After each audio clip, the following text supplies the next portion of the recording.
Assalamualaikum warahmatullahi wabarakatuh. Pada kesempatan yang baik ini, izinkanlah saya untuk menyampaikan tentang pengertian dari ilmu negara itu sendiri.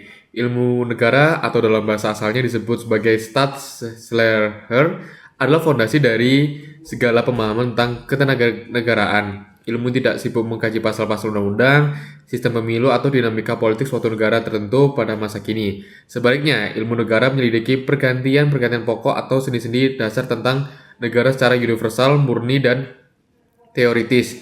Disiplin ilmu ini pertama kali disusun secara sistematis dan mandiri oleh George Jelinek, seorang pakar hukum asal Jerman yang kini dikenal sebagai Bapak Ilmu Negara. Unsur bentuk entitas negara. Dalam narasinya, ilmu negara membedah syarat-syarat mutlak yang membuat sebuah entitas sah diakui sebuah negara. Ilmu ini merumuskan 3 unsur bentuk utama atau unsur konstitutif. Yang pertama, harus ada wilayah yang memiliki batas geografis yang pasti mencakup ruang daratan, perairan, dan udara. Yang kedua, harus ada rakyat, yakni sekumpulan manusia yang menetap secara permanen dan bersedia tunduk pada peraturan di wilayah tersebut.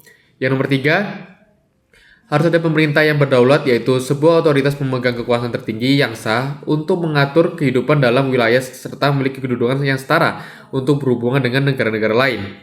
Teori ketiga unsur mutlak tersebut, ilmu negara juga mengenal unsur tambahan atau deklaratif, yakni pengakuan dari negara lain yang berfungsi sebagai syarat agar sebuah negara dapat berinteraksi dalam pergaulan internasional.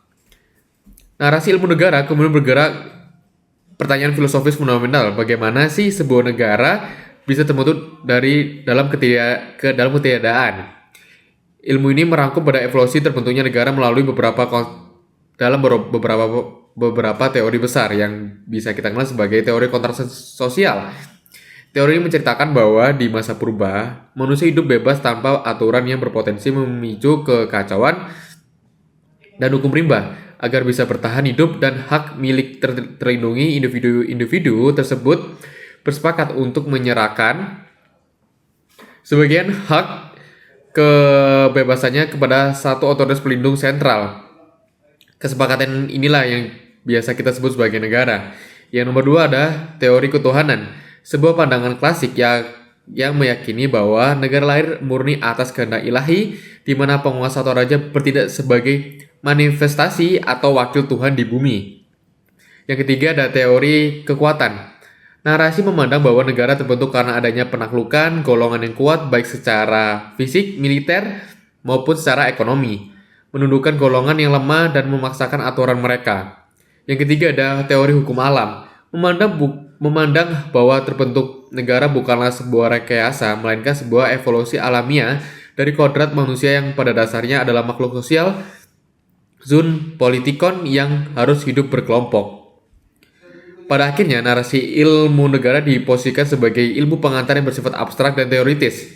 Ilmu ini berfokus menggali definisi kekuasaan, tujuan, berdirinya negara, dan esensi kedaulatan itu sendiri tanpa terikat oleh waktu dan tempat.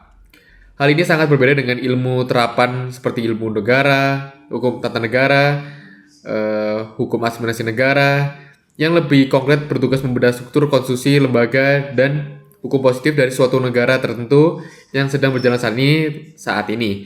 Tanpa memahami akar dari ilmu negara, kajian tentang hukum tata negara akan kehilangan dari landasan filosofisnya. Cukup sekian dari video dari saya tentang pengertian dari ilmu negara itu sendiri dari awal sampai hingga akhir. Cukup sekian dan terima kasih.